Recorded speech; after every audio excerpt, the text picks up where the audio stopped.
becoming a great content marketer is about starting and creating content and making every piece better than the one before and developing this muscle. That's the marketing world that we're in. Welcome back to the Honest Marketing Podcast, where you learn proven strategies to grow your business without selling your soul.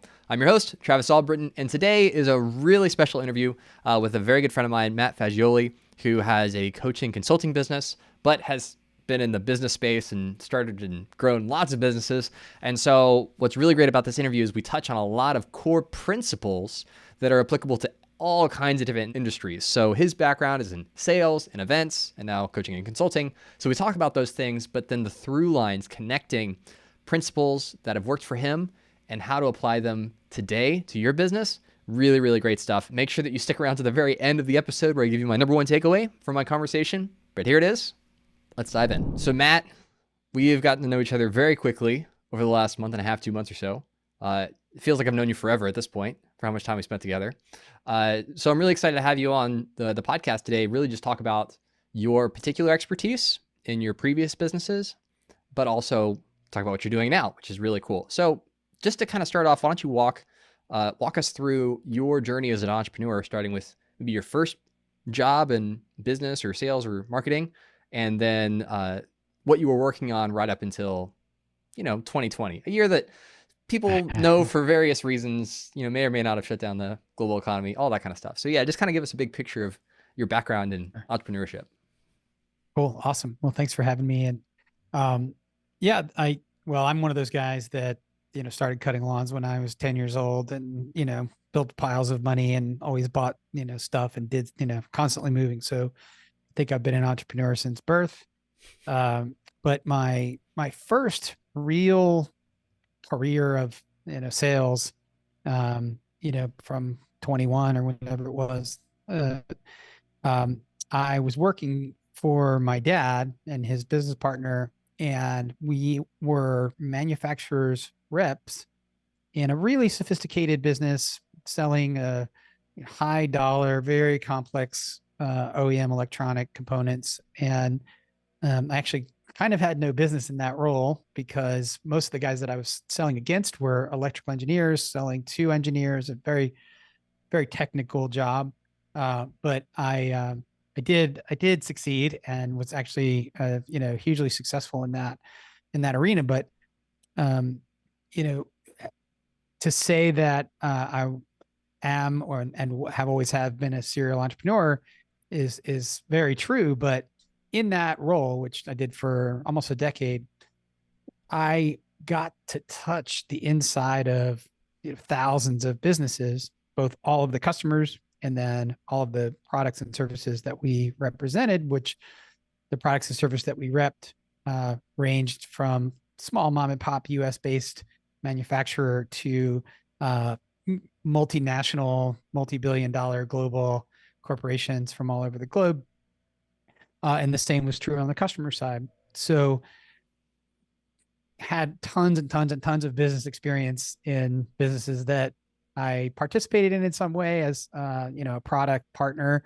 But not necessarily just the businesses that I was running, which I've, run a multitude of those businesses in my career as well. So then walk me up to your events business, how that started, kind of the origin of that, and what you specifically did. Because, events business is very niche, and then you had a niche within a niche, or a niche, however you want to pronounce it, for how you approached it. So I'd love to hear that story, because then I want to tease out some principles that would be applicable no matter what kind of business somebody has. Sure, absolutely. I think that people greatly underestimate the power of live event as a business, and at the same time, I think we're in a place where in the world where the power of live event networking has been lost a little bit as well. And so both of those things were things that I cared a lot about. I think they're very, very much tied to who I am as a person and a businessman. And so, one of the biggest lessons that I think we can share with your listeners in terms of the subset of those who are thinking, man, I'd like to maybe start a live event, is that it's much better to think about live events in terms of corporate sponsorship partners and some level of scale, uh, versus most people that do a live event for their own business or for whatever are really just thinking about in terms of the audience and attendee dollars and very attendee focused business model. And of course, the attendee and their experience is hugely important, but it's much more powerful to figure out, who are the large corporate partners who are going to be interested in this audience and trying to build those partnerships in advance. And part of what goes with that is then the expectation from those sponsors that you're going to deliver something really specific for them. And so it's a little bit, not a little bit, it's very important to have figured those things out in advance if you want to have a very successful, very profitable live event or series of events. Well, and pre-selling is such a powerful tool once you learn how to do it and how to execute it, right? So gauging the temperature of something before you go all in and commit a ton of funding to it. It's like, yeah, you could jump in and be like, we're going to create a live event in our local area about our expertise. All right, we've reserved the venue and we got, the t-shirts made, and now we just got to tell people about it. And let's try and find some sponsors. And you've committed all this capital to this thing. Well, then actually like seeing, is there an appetite for this? Are we going to be able to secure things up front? And so being able to sell the idea of like, this is what we will do, this is what we can do, and then kind of having all those pieces aligned ahead of time, so that way it's more of a certain success. Wink, wink. Well, that's called foreshadowing. We're foreshadowing something later in the episode. But I think that's really smart. It's like, let's secure the number one customer of this event up front. The company, the brand is going to kind of be the face of it. And then all the other pieces will fall into place after that. And I think that's just really powerful if you're launching a new service or new product. It's like, before you build anything, before you build a website or a landing page, just like see if people want it. Be like, hey, would you give me $50 to do X, Y, or Z? Okay, well, what about $100? What about $200? And you are able to test ideas quickly and see, is this going to work or not? So that way you don't commit so much capital and so much of an investment to something only to find out it was just a good idea in your head, but not necessarily in the minds of the people you're trying to serve. Yeah, that's interesting that you touched on that, because pre-selling, as you called it, I guess I never used that particular term, but it's something that I've always done and always believed in, and it's been around a long time. And I learned it. I mentioned I had represented some large multinationals, and they taught me that. So here's these guys that sell products that require billions of dollars worth of capital investment in order to build said product. So let's say it's a TV. That's not what we did, but let's say it's a television set, and the production line for that television set is going to cost $1 billion. They sort of want to know before they do that if it's going to sell or not. And so they would come work with us and come to our local region, and we would go and call on a bunch of customers and ask that customer if they would buy this thing. Part of the game of that is I'd learned after the fact, we weren't really telling the customer that the product didn't exist yet, because there was a spec and whatever. But, I learned after a while that, this is not going to exist unless there's enough customers for it, and yada, yada. So you get the idea. But I think that the way that people can use that model today, whether it's a live event or a course you're selling online or anything else, is, people always think they have to build the course. Well, no, you don't. I mean, you could run an ad to the course and see if the ad works first. You don't have to take anybody's money. You can build a list. Hey, we're about to release this course, and it's going to cost X, and put your name on the early bird list, and you get a free, Travis's PDF or whatever it is. And so, yeah, there's lots of ways to pre-sell, and it's a huge thing. And live event, I think, is a really great example of that. It's a little bit of a challenge in that you need a venue, and sometimes it can be a little bit of a challenge to pre-sell an event if you haven't committed the venue. But you also can, in a lot of cases, you can get preliminary commitment on the venue without too much risk as well. Yeah, or doing it far enough out in advance that you can get a refund if you have to cancel or things like that. Uh, yeah, and there are definitely honest and dishonest ways of pre-selling.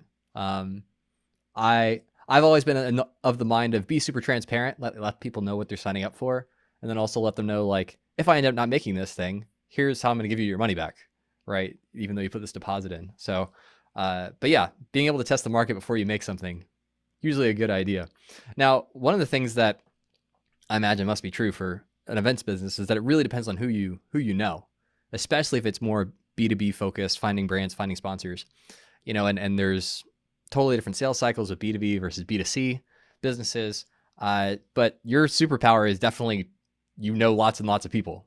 And, just in my brief time knowing you, I'm always amazed at like, oh, well, I know so-and-so, I'll just text him right now. Like, oh, he just replied. It's like, wow, that's cool. I don't have that superpower. So I would just love selfishly for you to break down like how you do that, how you think about networking, how you think about staying connected, and even more so, like how do you identify the right people to pursue connections with, right? Because it's not about knowing everybody; it's about knowing the right people. At least the way that I think about it. But I'd love to hear your perspective and how you think about networking and staying connected.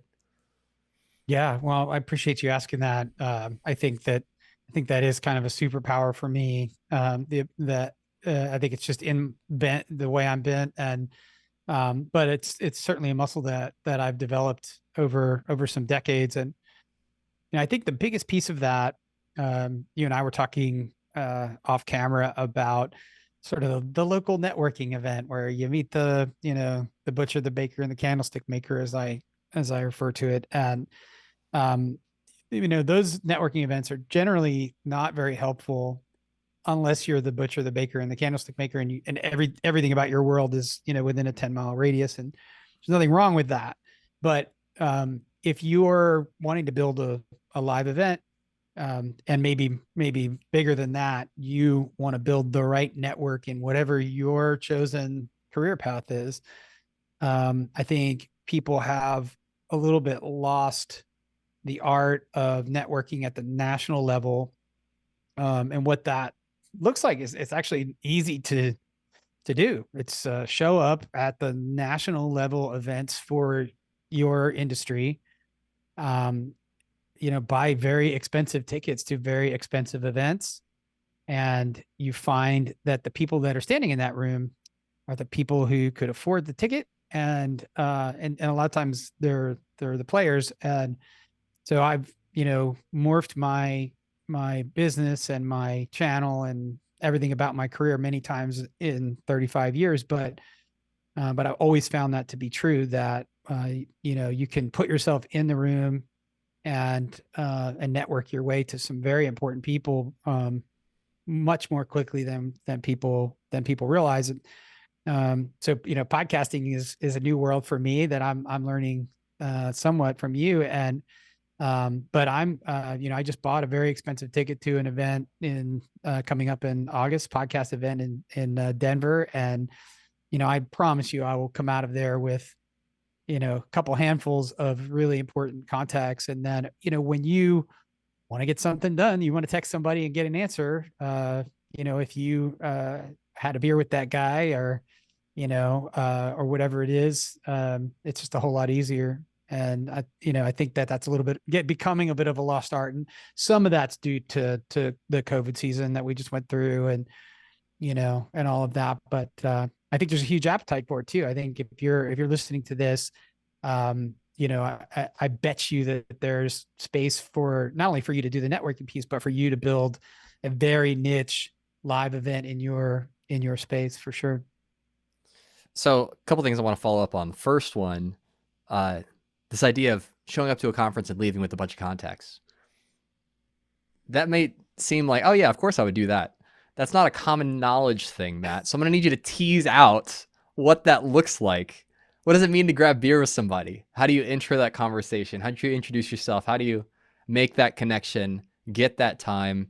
in those initial conversations, what are your goals? They may be even like subconscious, like my only goal is that he knows I'm a great guy, and then we swap contacts, and that's it. Or my goal is I want him to know who I am and what I do, and I want to get to know more about him and what he does, so I can make a connection to build some rapport very quickly. Like, walk me through like the kind of things you're thinking about when you go to an event where you're trying to make connections. Who are you looking to connect with beyond the people that are there? Like, how do you then self-select down, like, these are the 20 people that matter the most to me right now? And then how do you make that connection? Like, what is your strategy? It's like pickup lines for business leaders, right? It's like, how do you pick up a girl at a bar? How do you pick up a business leader at a conference? Yeah. That's funny that we're talking about. I love this conversation because it's been so long since I've really thought about how or why I do what I do. But I think maybe it's like, well, how do you not pick up a girl at a bar? You, how do you not pick up a girl? You try too hard. You over impress her. All the things, right? We all know what we shouldn't do. And so I think it's very, very, very low key. My goals are always put as many cards in as many hands as possible. Another lost art that lots of people don't carry cards. I'm still a huge fan of cards, both giving and receiving paper cards, because I would walk out with this fistful of cards and have sort of go through them the next day or in my hotel room, or like what are the ones I care about. I've got like cases of them that I'll never look at again, but that's probably interesting in and of itself. I would always get on the plane to go home, have 25 cards, and if I kept them all, I would pick the two or three that really mattered and then go deep on the follow up with those three people and never do much other than maybe a quick response, quick email to the other 25. But the three that really, really mattered, I would really do something memorable in my follow up to that person. And so just to kind of make sure that I covered it. Yeah, I think you want to be just, hi, how you doing? Shake hands. This is who I am. And then it's all in the post event follow up with the person or persons that you thought were the most important. Yeah, because nobody loves being pitched to. It's like, especially when you feel like you're getting bum rushed into it. It's like, hey, how's it going? Oh, I'm so and so. Oh, are you looking for qualified leads in your business? Because we can totally do that for you. What can we set up? And it's like, listen, dude, I'm here at a conference. I'm trying to go to a talk. I don't want to listen to a sales pitch, right? Mm-hmm. And so I definitely think there can be a thought of, strike when the iron is hot. I have them. They're right across from me. Make it count right now. And you have, again, that like high pressure, like mentality of like, close the sale right now. Instead of, let's just plant the seed. He knows who I am now. She knows who I am now. Great. They gave me their Yeah. email address. They gave me permission to reach out to them. And then taking the time to think about what you're going to say that's memorable. I think that too is really important, because it's not about, I get LinkedIn DMs all the time. Yours stood out. I actually responded to yours. That's how you found me, right? Or Hmm. connected. And so, but there are ones all the time. It's like, no, I'm not interested. I know exactly where this is going. Not something I'm interested in doing. And I think the higher caliber individual that you want to go after or connect with, they will appreciate just starting with that human connection without any kind of like preconditions, or, hey, I'm only interested in you because of your business's marketing budget, or I'm only interested in you because I think you can give me money. People can smell that. People can sniff out that, the motivation behind that if it's less than authentic. Mm-hmm. So I think it's whether you've like actually processed, this is why I do what I do and why it works or why it doesn't work. From my perspective, that's why I think what you do is so brilliant. Mm. Well, thanks. Well, I think it's so baked in. It's not that I'm not conscious of it anymore, but it's so baked in that it's once you develop any muscle, it's not something that you have to think too much about. But it's really an important conversation, and I think for all you youngins there, now that and I'm fast forwarding a little bit, but now that my business is much more digital and I'm having tons of interactions with younger entrepreneurs who are in the Insta DMs and all the new methods, and it's so salesy and so pushy and so you know over the top. And what I'm telling you is the exact opposite. Like the I don't want to feel any sales from you at all, and you're actually going to be way better off. You're going to have much better sales result. I was actually really nice to must be getting nicer in my old age, but this person who I had had some interaction with on Instagram, and I think it was a she, anyways, like hitting me like over. And this is something that I'm mildly interested in, and maybe interested in it next month. And it was just like every 5 seconds, and I'm like, you would probably get way more from me if you would just ease up a little bit.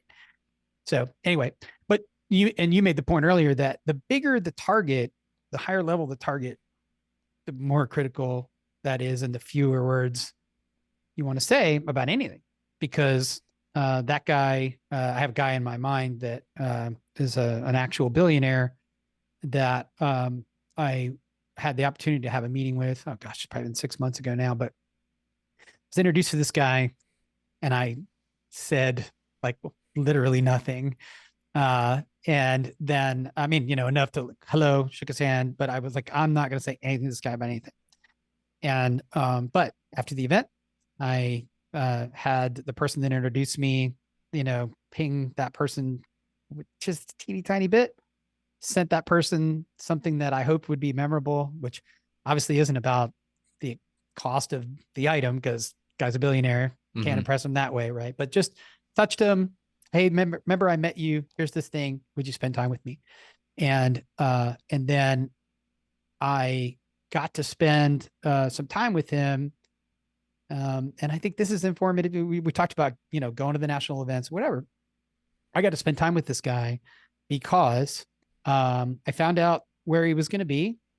I flew to that event, which cost a fortune, but I got to spend 90 minutes with the billionaire target that I specifically was interested in. And people just don't do that. So No, well, because it's relational selling, right? It's not transactional selling, and you have to go into it with the mindset of I'm willing for this to not go anywhere, professional, like business wise. I'm totally willing for this to fizzle out and to be an investment or an at bat that may turn into something, and it may not. And I have the patience to let these things play out because I know in the long run this is going to turn out better. But that is so counterintuitive to the way that I've seen a lot of business start operating, which is much more like, what have you done for me lately? What are your sales figures this week? How do we tweak this, optimize this? And it's, again, it's getting away from the long game of relational selling and, marketing your business through word of mouth and recommendations, which is still how most businesses grow. Like that's their number one marketing lever, is people talking about them and recommending them. But it's so powerful because we all love to be sold that way. It's like, I would love for someone I trust to recommend a product that will help me. Like that's how I want to buy all my stuff. But instead, most of the marketing is, you're terrible. You're a loser. You're so sad and depressed. Buy this and you'll be so happy. Right. And that's like the opposite of what's good for me and beneficial for me. And so, if we just kind of like take a step back for a second and take a deep breath and be like, how would I want someone to treat me and consider me and my needs and what I'm going through and what I'm dealing with before they roll out the sales pitch? I think we'd be much better off. yeah, I think, wow, it's really just an interesting conversation in the context of all the stuff that especially our digital sales space, where it is like your life is absolutely horrible and it would be way better if you did X, Y, and Z. And, but yeah, so, it is intentional, and it's not that I certainly didn't fly to that event expecting anything less. I mean, I was on target on purpose. Like I had a sales intent. But it's more, I guess what I was delivering is just that people don't appreciate the power of that face-to-face meeting. And I think a little bit to one of your points there is that everyone these days expects you wouldn't go to the meeting unless it was like done deal or like you're sure. And like, no, that's not it. You go to the meeting, to get the deal. And so there's a little bit of a lost art there for sure. So before we wrap up, I want to transition and start talking about what you're doing right now. We've kind of alluded to it a couple times, but talk to me about the new coaching business that you've been starting up, um, how you decided to do that, how you're building on the success you've had as an entrepreneur in the past to serve other entrepreneurs, and tease that out a little bit because I think a good number of people listening to this podcast will enjoy your new podcast and your newsletter as well. Cool. Well, thanks for bringing that up. I think, um, and we've covered a little bit in my background, but I've had so much diverse business experience, and got all this silver in my beard, and I at that season of life where I'm like, I really would love to help a bunch of other entrepreneurs level up their business to a new place, and help them not step on some of the million landmines that I've stepped on in my career. um, and you and I met and have talked a ton about faith, but I think that there's well, not only a new hunger but a needed hunger in the U.S. and elsewhere for a real understanding of what faith in Jesus Christ is and has always been, what he actually said versus the way it sort of gets practiced in the world these days, and how that relates into your actual business and your day-to-day life, and tying those two pieces together. Our new podcast for the Certain Success brand, we say, standing at the intersection of business and faith. And I spent the last 20 years as an entrepreneur trying to walk out that balance of like, hey, I want to go win in the world, I want to feed my family, I want to do all these things while I'm here on earth.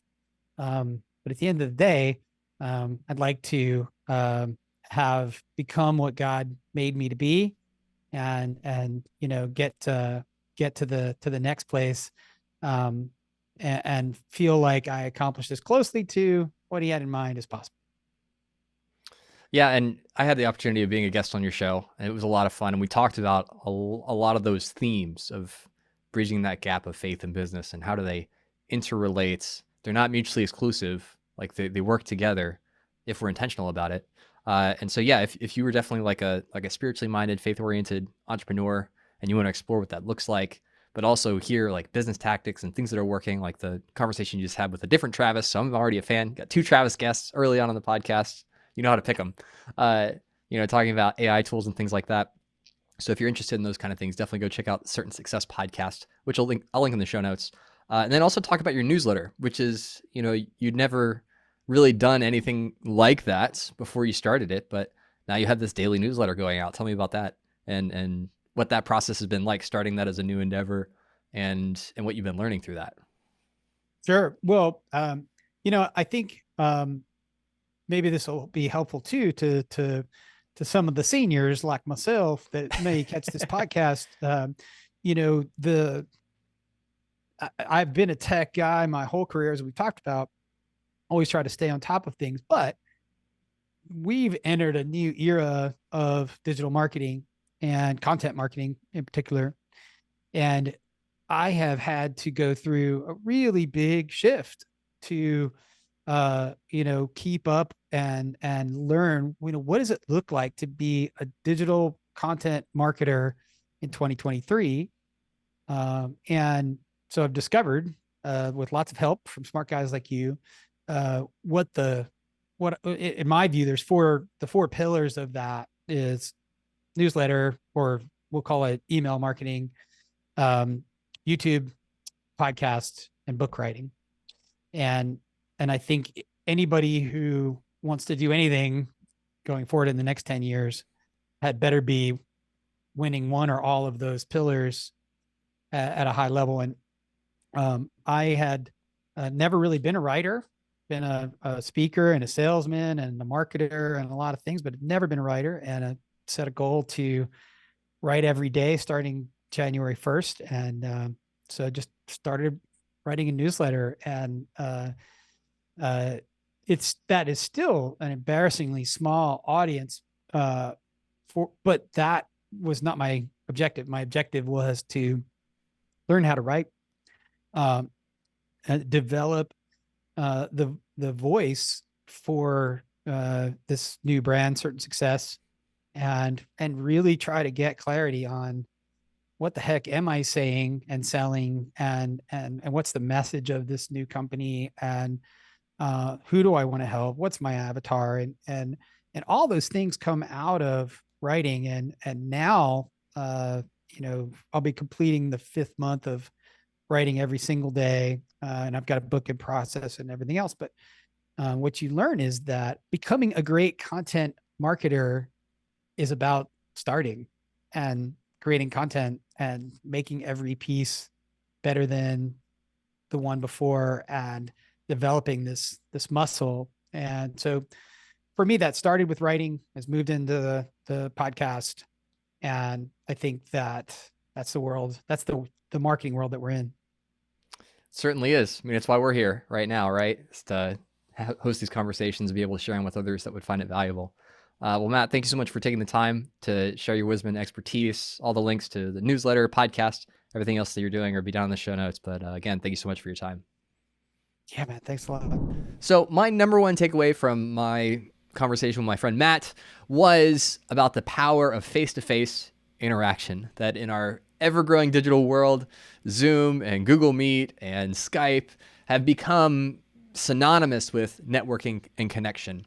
But there really is nothing that can replace that face-to-face, knee-to-knee, over coffee interaction, connecting with someone at a human level. It's so easy to forget that as businesses, we're serving people, and people want to feel known. They want to feel like they can trust you, and all of that reputation and that trust gets built over FaceTime. And so as much as possible, get FaceTime in person with people that you can serve, either existing clients or potential clients, networking at conferences and so forth. It is a lost art form, but it is certainly not less effective than it's been in the past. Now, make sure that you go and check out Matt's podcast, specifically my episode on Matt's podcast, which I think you'll find very informative. That's all linked in the show notes below. Well, I hope you found that interview insightful and helpful. And until next time, be honest.